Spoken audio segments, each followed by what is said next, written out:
Okay, here's a little drawing. Some of you have already seen this. Many of you.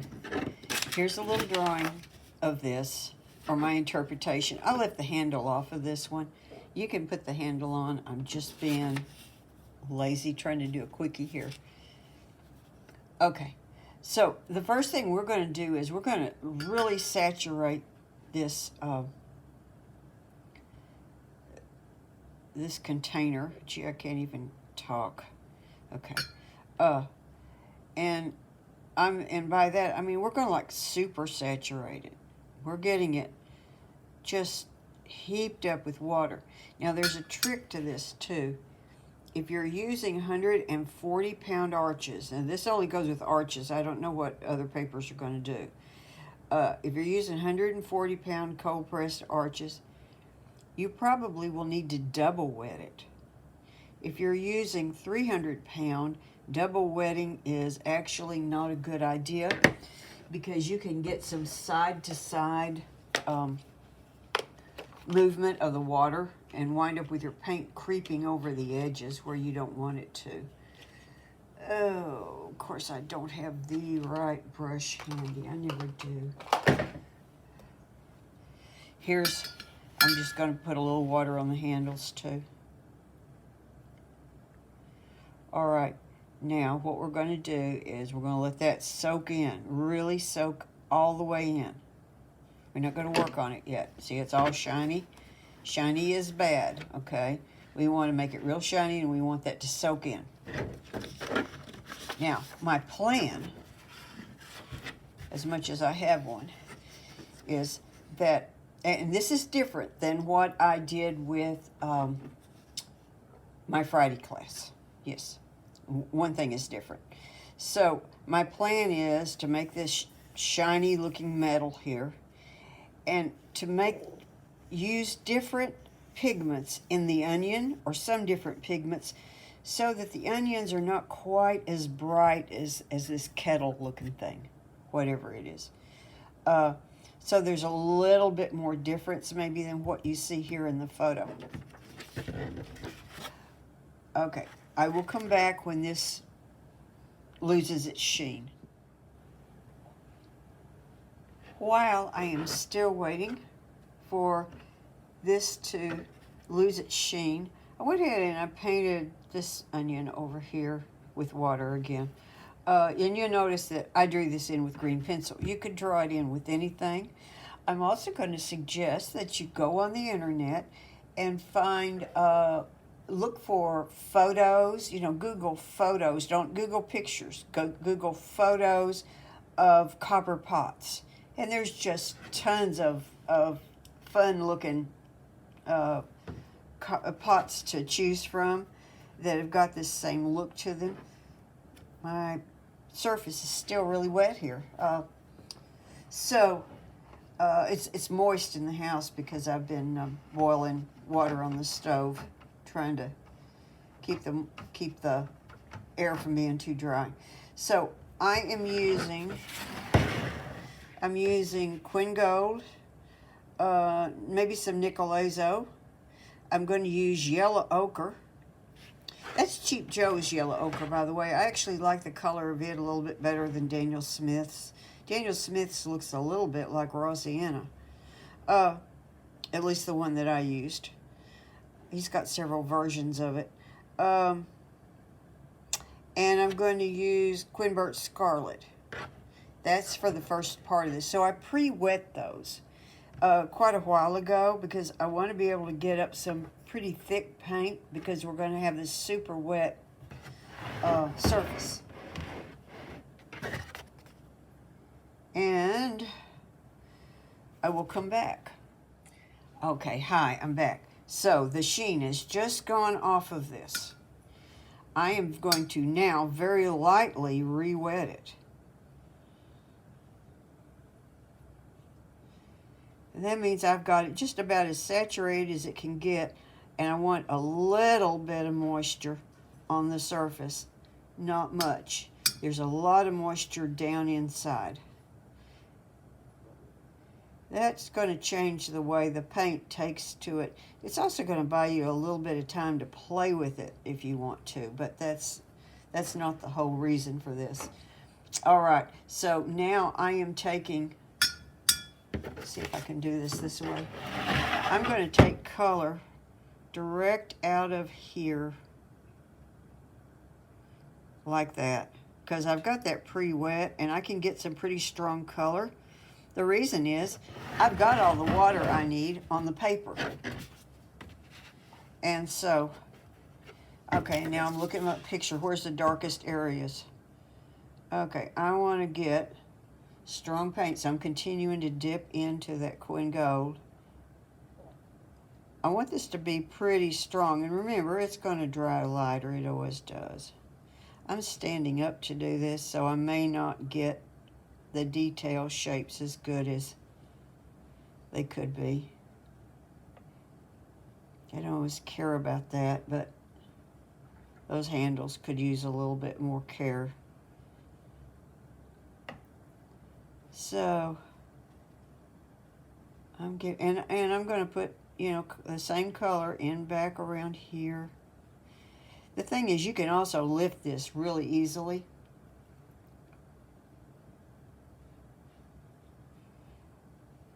So it's going to remain pretty workable for quite some time.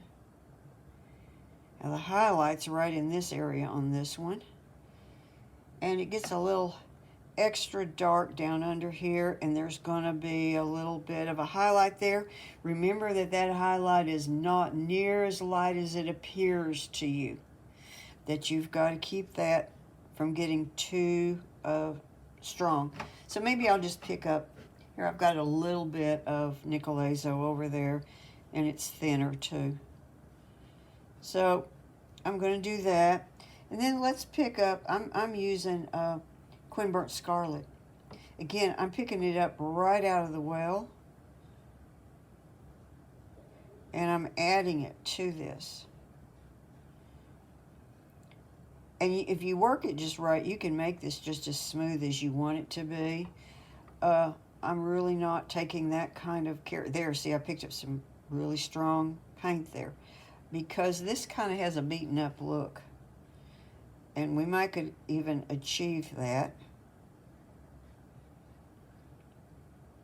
Oops, oh dear, I went over.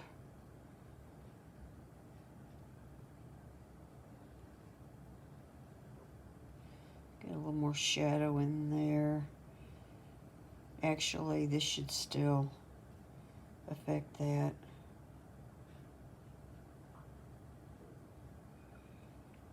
We need some more color here.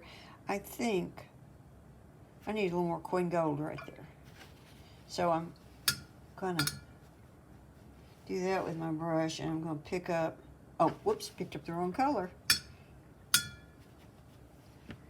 I'm gonna pick up there a little bit of the gold. Yeah, that's good right there. There's a lot of places where you can use this super wet technique. There's people that do whole paintings with it. I've done a few pieces where you, floral pieces where you just play into it. It's real good practice too.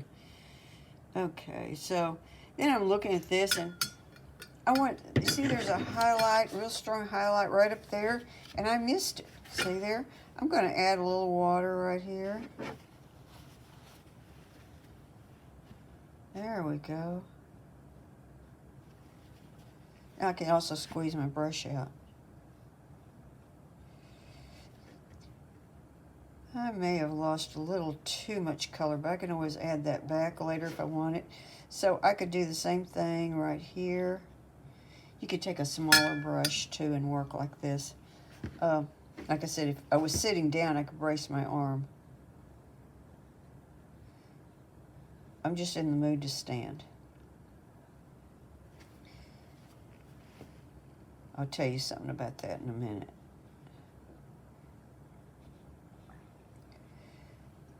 I watched this guy on YouTube, this Andrew Huberman, Huberman, I think one N. And he has a whole series of podcasts, very, very wonderfully done, science-based stuff on how to manage yourself and how your brain and your eyes and everything coordinate, and little tricks to manage your life. Anyway, I've got this thing about standing some of the time when I want to feel a little freer, or in this case, I just need to not fall asleep because it's cloudy. But he's really great. And the other thing he says is that if you have of course, and I've talked about this before, that I focus on detail much better if I'm sitting. Let's let that go like this. And you can see this is streaky over there. I could actually work with that, but I'm not going to bother with it. So it just so happens that this poor little onion has already lost its sheen. I guess because it's smaller. Or maybe I didn't wet it down quite as liberally. So let's work on it, because it's not touching that, so it works better. I want to keep these separate. I don't want them to merge too much. It could be nice if they did merge, because you would have one whole big interesting shape there, but I'm keeping them separate right now. So I got so much water down there, I'm just taking my squeezed out brush now that I re-wet it and pulling up the excess. So I just have this bare bit of moisture on the surface. Now, I need a flat. Oh, here it is. Need my baby flat. And what I'm going to do is I'm going to pick up a little bit of yellow ochre. It doesn't look like the picture that much. Boy, that's pretty strong. I think that's too strong. I'm going to have to pull some of it back up. I'm going to go ahead and pull color down here. And this is the first layer. Understand that. Okay. So, we've got this little gizmo up here that I left dry. I don't know, it's just some kind of, it's a dried stem.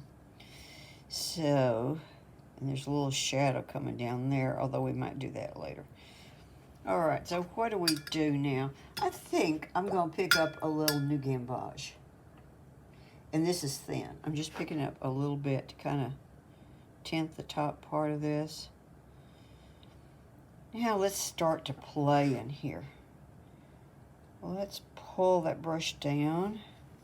I might squeeze it out. This onion's got some streaks in it. See that? And I might pull some color up that way.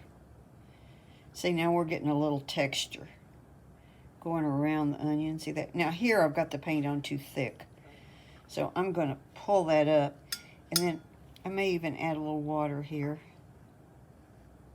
Let's play with that a minute. Let's get it to kind of... I want it to be not regular, not the same all over. There's a little bit more shadow here. So you could find a picture of a copper pot, interesting copper pot. Some of you probably own something just kick-ass good. And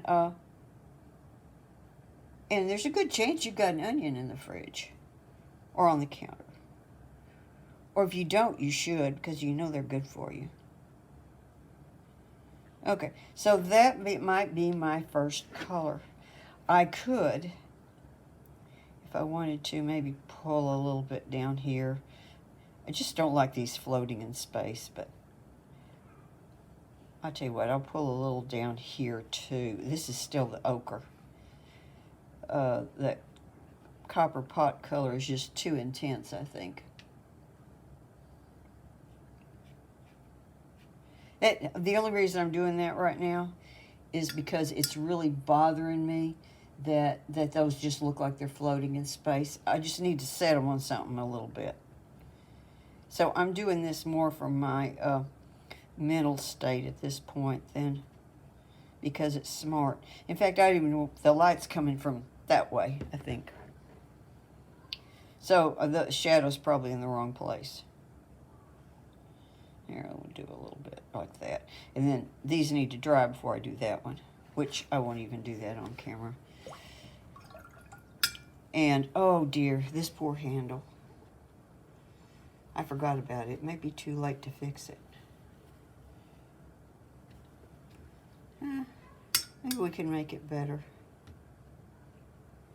Now, the thing about this is, if I want this pot to look really beat up, you know, I could even, I think maybe it's not too late. Let's just do that because, you know, I like those. Yeah, I think I'm going to get a few spots there. I just like that. You might not want to do that to your kettle. You choose. So, I'll be back later. I think we will call this video one, and I've only got about 15 minutes at max on it. So, that'll make it load faster, and then I'll do another one in just a little bit. Bye.